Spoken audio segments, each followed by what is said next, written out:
What's going on, guys? Welcome back to my channel. Today I am revealing my top 10 favorite horror films from the past year. And this was kind of difficult because I feel like in 2024 we did get a lot of incredible horror films to choose from, but I did narrow everything down to a top 10. Now keep in mind that I have not seen every single horror film from the past year. So if you are expecting a certain film to be on my list and maybe it's not there, that is probably the reason why. And then also, this is my personal list. It's probably not going to match up with yours, and that is okay. If you want to share your top 10 horror film list from the past year, then please comment down below. So let's kick everything off with number 10, and I chose The First Omen. Now, the reason why I chose The First Omen is because whenever we hear about a prequel for a classic horror film or a classic horror franchise, we always kind of get nervous because we question, is it necessary? Is it going to bring anything new to the table? And I feel like with The First Omen, it did that. It brought something new to the table. Now, I'm not going to get into details just in case you have not seen any of these movies. I'm not going to go into full-on spoilers. But what I really enjoyed about The First Omen, and keep in mind that prior to The First Omen and, the release and talking about it, I had not seen any of the Omen movies at all, not even the original. So to prepare for The First Omen, I thought, you know what? Let me watch the first movie because this is a prequel and then it goes right into the original film. So that's what I did to kind of prepare for everything. And I just thought this movie was extremely well done. The way the film was shot, the performance by the lead actress, incredible. I feel like kind of the trend of horror films for this past year are actresses giving incredible acting performances, but also body performances as well. And what I mean by that is that there's a couple of moments in The First Omen where the lead actress of this movie has to be extremely physical with her body, contorting and moving around. And that's extremely difficult to do sometimes. And there's a couple of other movies that are on this list that have that reoccurring theme. So I thought that was just very impressive, especially coming from an actress that I have never heard of prior. So I'm not really sure if this was her first major acting job or what, but she really, really impressed me. So The First Omen brought something new. I enjoyed it. It made me want to continue watching the franchise, even though even though the goodness of the Omen franchise kind of stops after movie number 1, at least for me. But I'm glad that I did watch The First Omen. Let's move on next to number 9. I chose Maxine. I love the trilogy that Ty West created. I love the character of Maxine Minx, and I love Mia Goth in this role. Now, yes, the ending of Maxine, I wasn't 100% in love with. I thought it was a little bit, like, kind of, I guess, like cliche and a little bit ridiculous. But everything else about the movie, I was just so in love with. I mean, the movie kicks off with ZZ Top and it ends with Betty Davis eyes. I mean, the soundtrack of this movie is incredible. Everything is 80s. It takes place in, what, 85, 86? In Hollywood, the grimy part of Hollywood during the 80s, the production design, the costumes, the soundtrack. I was enjoying everything about this film. And then we get to the third act and everything is revealed and I was like, okay, it's not where I thought it was going to go. I thought it was going to be a little bit more complicated. That's all I'm going to say. Just a little bit more complicated. But I just love everything else about this movie so much that I had to include it in my top 10.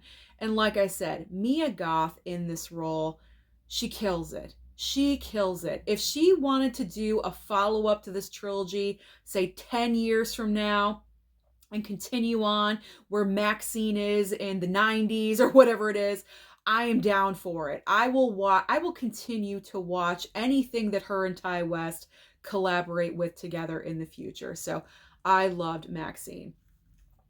Not the ending, but the rest of the movie I did. All right, number 8, I put Strange Darling. Now, I really enjoyed Strange Darling because I went pretty much blind into this movie because other reviewers on YouTube were advising when it came to Strange Darling, don't watch a trailer, don't look up information, just go into the movie, sit down, and embrace and watch for yourselves. So that's pretty much what I did. I think the only thing that I saw prior to the film was one trailer, and that was it. But I didn't look up any information, nothing. Wow, that is the way to watch this movie. Because with Strange Darling, first of all, one thing that I really loved about this movie that sets it apart from a lot of other movies is that the film is told out of sequence. So if I'm remembering correctly, I believe there's 6 chapters to the movie and they're told out of order. Now, I don't remember the exact sequence of numbers. It's been a while since I've seen it. But like say, it starts off with chapter 2, then it moves on to chapter 4, then 5, then 6, it bounces around. And it kind of seems like it's going to be confusing, but by the end of the film, it all makes sense and it all comes together. And the little twist that's in the movie, I did not see that coming. And that's what I really enjoy about Strange Darling, because you think it's going one way and it goes a completely different direction and it kind of just like knocks you on your butt. You know what I'm saying? And you're like, whoa, okay, we're doing this now. And plus it's unique, it's different, and that's what I really enjoyed about Strange Darling. So I'm looking forward to watching this movie again in the future.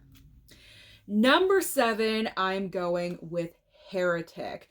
Now, the reason why Heretic made my list is because the number one reason, and I gushed about it before, Hugh Grant's performance in this movie is absolutely incredible. But the main reason is because this film is all about religion. Now, I am not a religious person. I also said this before in a previous video. I am not overly religious. I have my own personal beliefs, but I'm not going to church every single Sunday. I don't really identify in a specific group necessarily. I believe what I believe, and I feel like that's enough. I can't tell you the last time I went to church. That's who I am.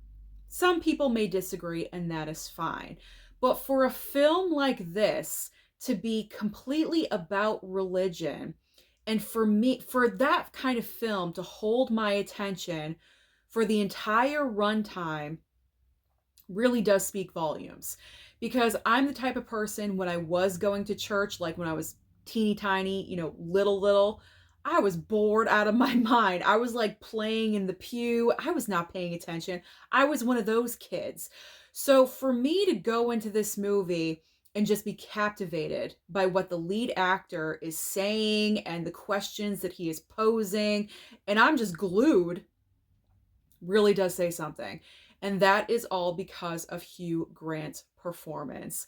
So because of that, because a subject that I'm not really that interested in was able to captivate me for an hour and 45 minutes, you bet it's making my top 10 horror of the year. Now let's move on to number 6. I chose Speak No Evil. Now, going into this movie, I wasn't really sure how I was going to receive it. I had not seen the original. Now, this is a remake just a couple of years after the original film, but I'd heard like the basics of what the movie was about. I knew that James McAvoy was in the lead role where he's gonna, potentially be a psychotic character. So that just drew me in right there, because I had just watched James McAvoy in Split and Glass. So I knew his capabilities of going crazy. And so for him to be playing another psychotic character, I definitely wanted to check out this movie. And I also want to give credit to Mackenzie Davis, because I feel like a lot of the accolade when it comes to the acting in the movie went to James McAvoy for obvious reasons.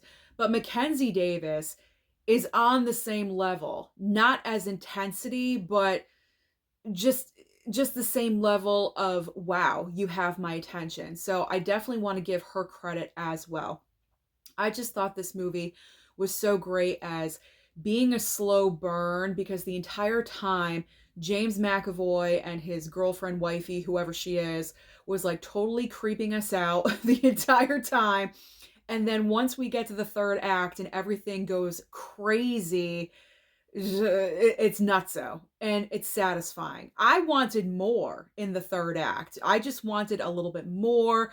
I wanted it to maybe last another 5-10 minutes because I was just enjoying myself. So as soon as the movie was over, I knew it was going to be in my top 10. I enjoyed the film. It got sent over from Universal. I'm so happy that it did. I have a copy of it so I can watch it again and again if I want to. I just love James McAvoy when he goes crazy. So had to make the top 10. Now going into the top 5. So fifth place, I put Abigail.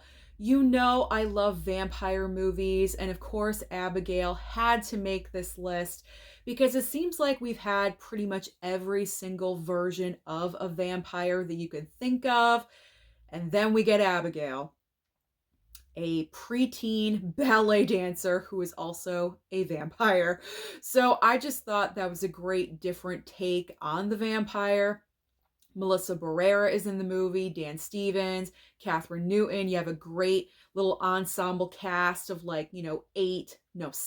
six main characters. I just thought it was a great fun movie. It isn't like a strictly a horror film. There is comedy interwoven, which is great. It's not a horror comedy. I wouldn't call it that, but it's definitely got the comedic elements in the movie, which I do appreciate. It lightens everything up just for a second and then it goes back down. Probably like the funniest moment of the year is when Catherine Newton comes out with the bag of onions. I mean, I think we all laughed out loud at that point because that was hilarious. And the blood and the gore. This movie is gory and bloody. They definitely delivered with that. I can't even imagine how many gallons of blood that they had to use. And also probably some, CGI effects here and there. But it was a good time. It was a good time. I enjoyed it. And for vampire movies, definitely what I wanted, fulfilled that need. So that was wonderful to see. All right, number 4, I am going with Alien Romulus. Alien Romulus was exactly what I wanted because I wanted this movie to go in the vein of the first 2 Alien films, and that's exactly what Fede Alvarez did. Thank goodness, because I was not the biggest fan of Prometheus and Covenant.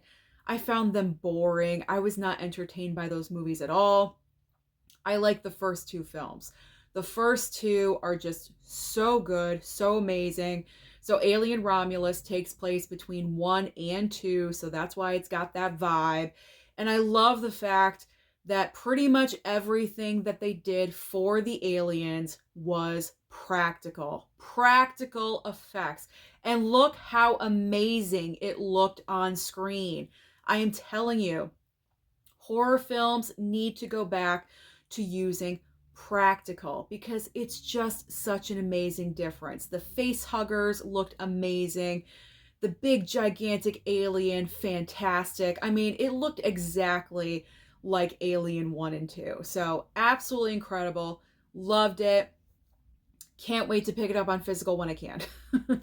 Hopefully soon. I do have my Amazon gift card, so you never know. All right, now we are entering the top 3. And the movie in third place, I actually just got out of the theater from seeing about an hour ago. It is Nas Veratu. I held off on making this video, all of my top 10 videos actually. I held off so I could go and check out Nas Veratu because I had a feeling that I was really going to enjoy this movie, and I did. I gave it a 4.5 star. Robert Eggers is one of my favorite newer horror directors or newer filmmakers on the scene. I've enjoyed every single one of his movies, and I feel like Nosferatu is his best to date. This movie is beautiful. It is gorgeous to look at. Everything technical about this movie is the best. Cinematography, costumes, production design, sound, also makeup, everything about this movie is just so well done. I'm really hoping that it gets acknowledged for technical awards at the Oscars, at least with nominations. It truly does deserve it. And the performances in this film, Lily Rose Depp as the woman that Count Orlok is obsessed with, incredible. I thought she was incredible. She is the next performance where it was not only acting, but also a very physical body performance as well. She is like astounding in this movie. The way she has to move around and contort. She's on the bed and all of a sudden she's like in the air and her back is arched. I mean, I don't even know like how they made that. I mean, I can only imagine how they made some of the things happen where she had to do all those physical movements, but she was incredible. And then Bill Skarsgård, who plays Count Orlok, is literally unrecognizable. If I did not know that it was him, I never would have guessed that it was him because the makeup is just so incredible. He completely disappears behind it. And then also, I think I saw or heard or read somewhere, I don't know, I heard somewhere that he actually trained his voice to go down a full octave so he could really embrace the part and perform that himself. That is absolutely incredible. Now, I would have given this movie a full 5 star, but the reason why I held back the half is because Nicholas Hoult didn't really impress me. For some reason, I thought his performance was just average. It was okay. It wasn't a standout. But you know what? With him as an actor, that's kind of how I feel about all of his performances, to be honest. So I'll let that one slide. But then the other kind of like negative, like nitpick that I have is that this movie is not as rewatchable as others. Like if I had a choice between Nas Veratu and Abigail, I would probably go with Abigail because Nas Veratu is such a slow burn of a movie. It is kind of dragged out, but I know that's the purpose. We're building the tension. And don't get me wrong, I enjoyed watching it. But if I had a choice, I'd probably choose Abigail or between, vampire movies, whatever I'm in the mood for, Lost Boys or Nosferatu, I'll probably go with the Lost Boys. But I still enjoyed this film. Everything about it was just so well done. Another win for Robert Eggers. Now we are down to first and second place. What do you think they are? I mean, if you know me, if you've been watching the channel, you probably know what they are. So let me just put my notes down because I know what they are. In second place, runner-up, Terrifier 3. I had such a great time watching this movie in the theater. I love the way that Damien Leone, I believe that is the creator, the director, the writer of everything with Terrifier. I love how he knows what's going on in his head. He knows the lore of Art the Clown and everything. And he's planning the reveals in every single movie, revealing a little bit more information, but not too much because he wants us to come back for the next installment of the franchise. I just love how we get like the little teases, the answers of questions in every single movie. But more than anything, the entire Christmas vibe of Terrifier 3 I thought was spot on, perfect. You have, Art the Clown. You never know what he's going to pull out of his bag of tricks. He's absolutely insane and crazy. The kills in this movie are on a completely different level. Just so much, I think, better than Terrifier 2. I got to be honest. I mean, I thought Terrifier 2, was too long of a movie. The 2.5 hour time was stretching it just a little bit.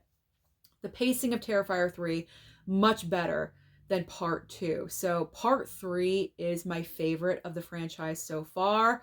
We'll see how far this franchise goes. We're definitely getting a part 4 with the way the movie ended up.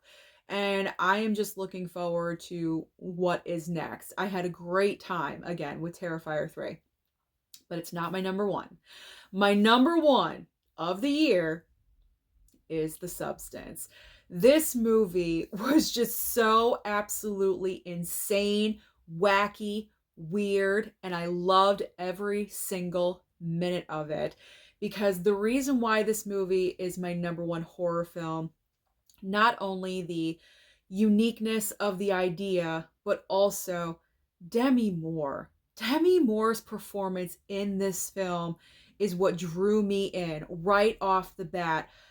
Absolutely incredible. And also, my final amazing physical performance as well as acting performance. I mean, where she goes with her acting in this movie, the range that she has is so incredible because she is so worried about her star fading and she needs to do something about it. And then she does. And then, of course, through the course of the movie, she's having total regret about doing it. And then we get to the point where it's kind of comedic, where she's like making the food and she's like, going like that. I mean, so incredible throughout the entire film, but also being so vulnerable and being naked and cold on the floor when everything is happening. I mean, my gosh, so absolutely incredible. The other performances in the movie, Margaret Qualley, Dennis Quaid, he's just so gross and filthy in the film. When he has that eating scene, oh my gosh, I wanted to like, bleh. I was almost getting sick watching him. But that's what's so great about this movie. You don't know where this movie is going to go. It is just so outlandish, so crazy, so original, so wacky, so weird. And that is why I loved it. And also the pacing of the film. This movie is over 2 hours long, and I did not feel that. I was not sitting there like, oh, when are they going to wrap this up? I'm kind of getting tired here. That thought never entered my mind once watching this movie. I just thought it was so much fun, so incredible. My only critique about the movie is that when we do get to the last like 10-15 minutes, in my opinion, it does go over the top just a little bit. I'm thinking, was that really necessary? You know, like, do we have to go there? I mean, I understand, I get it, but it was kind of like a little bit too much. I feel like if we pulled it back maybe just a smidge, this would have been a 5-star for me. Absolutely. But I think I gave it a 4. I think I gave it a solid 4. I love this movie and I cannot wait to watch it again. So those are my top 10 horror films from the past year. Comment down below and let me know some of the movies that you enjoyed watching in the past year of 2024 from the horror genre, your favorite top 10, whatever. You know what I'm trying to say. Don't forget to like and subscribe before you leave, and I'll see you next time.